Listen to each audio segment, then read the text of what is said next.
Hey folks, it's Lindsey Huddleston with SPS back in the building over at the Horatio Williams Foundation, Hoops and Culture, and what a great way to start things off. I have one of our keynotes today for our mental health day. That is Dr. Javar. Godfrey, got a chance to meet this brother, touring the city, coming down, looking like he was part of the fabric of the city, but you was out and getting around. But we've had some time to talk, but tell me what brings you here to Detroit to be a part of the Horatio Williams Foundation, Hoops and Culture. Well, first of all, I just want to say thank you to you guys for having me at the city. Came highly recommended. Hey, listen, that's all upstairs, and I appreciate that.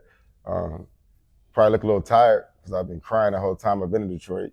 Yesterday I did a support group that was full of a lot of men, but a few women there too, and we just discussed real life situations. All of them have been affected by some form of corrections, so we say. So I'm just curious, what brings the tears? It's real. Overwhelming? Yeah, when you get to be amongst it. Like, I do a lot. But since I've been in Detroit,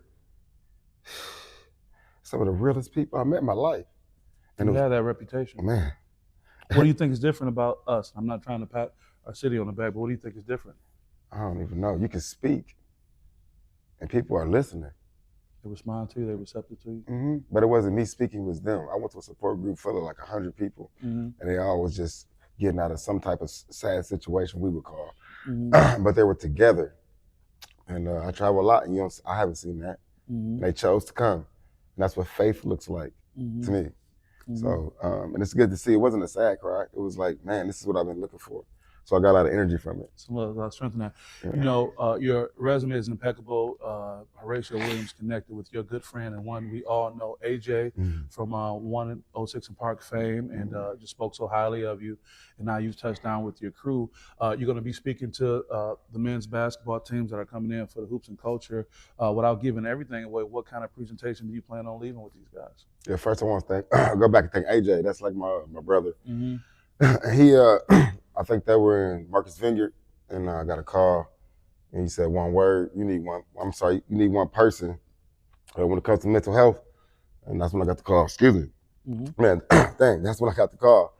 And like the bat phone ringing, and it was time to go. If AJ make a call, it's on. And look where he at, man. Like, he's not made Horatio, man, listen. And that's what I was telling people. He did all he can do. It's our turn now. He did all he could do, He did all he could do. And that's how stuff should work. You put the pieces together and then make this. Just like we just met. Yeah. How do we just, come on, man. So the message I want to leave with the kids today, to get back to your question, is that, right? Just that right there. Just live in that spirit, right? How'd you get here? What's your story? Man, here today. Well, it started somewhere and it led you here, but just your background and. So I'm from Columbus, Ohio. Played football there. Graduated, went to Independence. Left there, played football at Kentucky State, quarterback there. Got my bachelor's degree in social work with a specialty in domestic violence and drug and alcohol counseling. You've been committed for a long time then, huh? Oh yeah. I didn't know it. And then ended up getting my master's degree. I was one of the first African American males to do it at University of Louisville Kent School, where I got a master's, and then ended up getting a specialty in school social work. And then I left there and got my doctorate from Andersonville. And since then, I've just been writing. And what I mean by writing, I was a school social worker for 15 years, and then I had to retire because I wrote programming, or I wrote curriculum for 16 to 22-year-olds without a degree. So what do you mean you say you had to retire? Because when you write curriculum for the school system, you can't work there, which doesn't make sense to me. So you pretty much wrote yourself out of a job. And then wrote myself out of a job and right back in it. Because now and it was bigger, I got to touch more people, And I was one of the first young African Americans to have curriculum. Right? Did you ever expect to be an academic? No, zero chance. I didn't like to read, write, none of that. That's why I love HBCUs.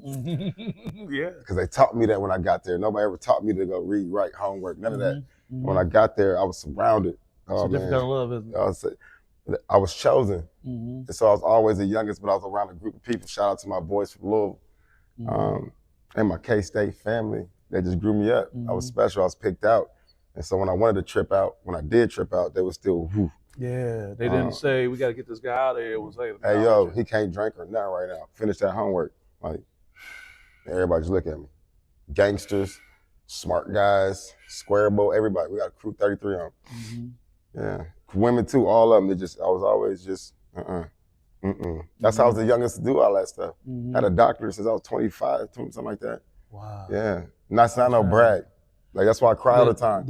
I'm just saying. You don't present that at all. Your humility when I saw you on the street when I was pulling in and being open and receptive, not at all. And then can we talk about that part, how sometimes we can get so overwhelmed with our mission that as men who are stoic and composed, we get emotional.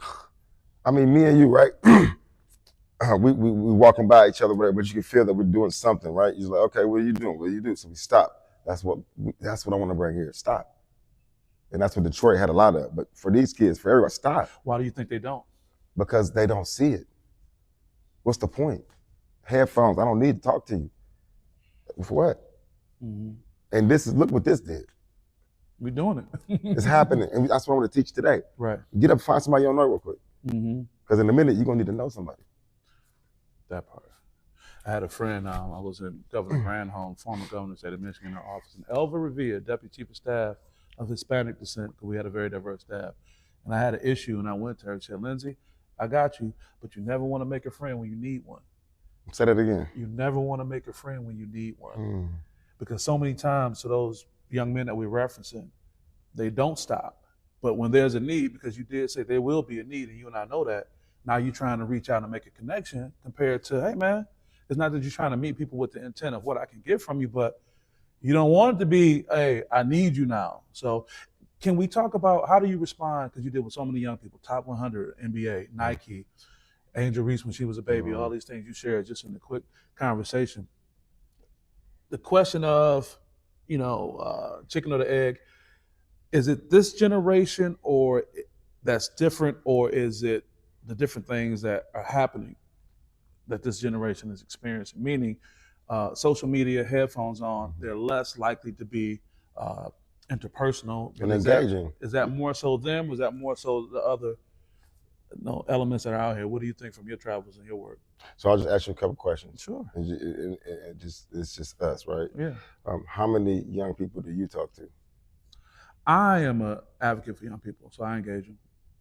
How many, do you have, if you would say, how many can you call right now? And they're like, yo, what up, Uncle? What up? Like, how many? I have, I can hold them in two hands. I say 10. And that's great. Now let's have a real conversation. Okay. Think about all our boys, all the men you know. Who talking to them? Oh no, because we've turned them YNs and we're a little bit less receptive because in their natural habitat they may present as something that may be a little intimidating, and because of that there's almost a level of disgust sometimes when they just being who they are. That's it. That's it, huh? You just said it. And you a man that you can touch 1,000 kids right now. And you said I do it on two hands. You see what I'm saying? And it's not a bad thing, but we got to work on that. So how do I, as a young professional, somebody else, how do we make the transition in our lives? When we focus on family, focus on our job, but how do we make this transition, especially when there seems to be this divide sometime, whether it's real or not, to where we feel like we can't reach them or talk to them. And then you and I are advocates for our kids, but just how does our other counterparts, how do you think they should approach that to try to connect a little bit more? I think we're doing it now. Collaborate. You can't do it by yourself. He ain't gonna want to talk to you. It don't work like that. You ain't gonna want to talk to him. But together, what you about to do now, how else we gonna get their ear? Without headphones or distraction, we got them. This is it. We do this, and we do it again. We do it again. We bring together collaborative effort. Nobody's going to sit and talk to you one on one, or me. Some little young dude, just like, what's up, bro? It's too much to do. You got family and friends. We do this once a month, and we commit to that once a month. And we might not be able to be here every time, but the men will, the collection will, the ideal will. It will start to grow, and then it'll be a mission, and then a movement. We're doing it. It's in the midst. We're going to have a great time today. We're going to have a great time Let me ask tomorrow, you a question. And we're going to have a great time Friday. Quick question for you. No, it could be slow. I really want to ask you this. Why you sit here? Well, I'll get to the answer, but I'll start with the formal part. I'm a member of the board of directors for Rachel Williams. Okay. I was beyond impressed when I met him when I was in corporate America and I saw that he was doing.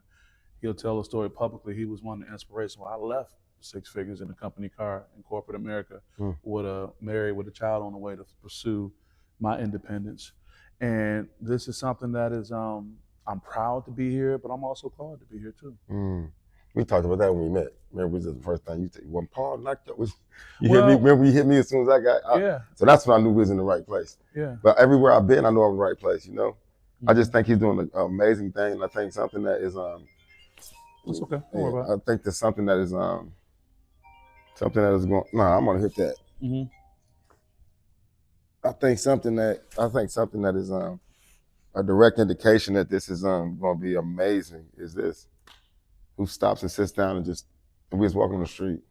So I think that this film, it should be the beginning of something, you know, that doesn't end, right? And we should pass this to a group of young men. We'll wrap it up right there. We'll let our people know what else we got going on today. You'll be here today. And then I do want you to talk about some things you have coming up and leave your information so people can follow you. But tomorrow we'll be over at Wayne State for the HBCU Hoops and Culture. We're going to have some great games. We're going to have 4 games going on, 4 HBCUs and 4 institutions from the state of Michigan. And then on Friday, we have the young man from Earn Your Leisure, critically acclaimed world travel. They will be in the building at Wayne State as well. I can't wait to see them. You had to open your ticket up on the end. You got to stay around and handle some business. No doubt. Give your information how people can follow you and connect with you. Yeah, so if you just Google Dr. Javar, so Javar, Godfrey, Godfrey, everything pop up. You'll see the TED Talks, the videos, and all that. On Instagram, it's just Javar Godfrey. Facebook, probably the same thing. I'm getting better at social media stuff. That's okay. You got people who'll do it for you. But we're gonna do it for you. Hey, we doing it now. Together, for real. It's so real, and we want you guys to be a part of it. Thanks for supporting the Rachel Williams Foundation. Support Dr. Javar Godfrey and all the great work he's doing. And this is Lindsay Huddleston with SPS. We'll see you next time. Peace. It's okay to feel. That's how you heal.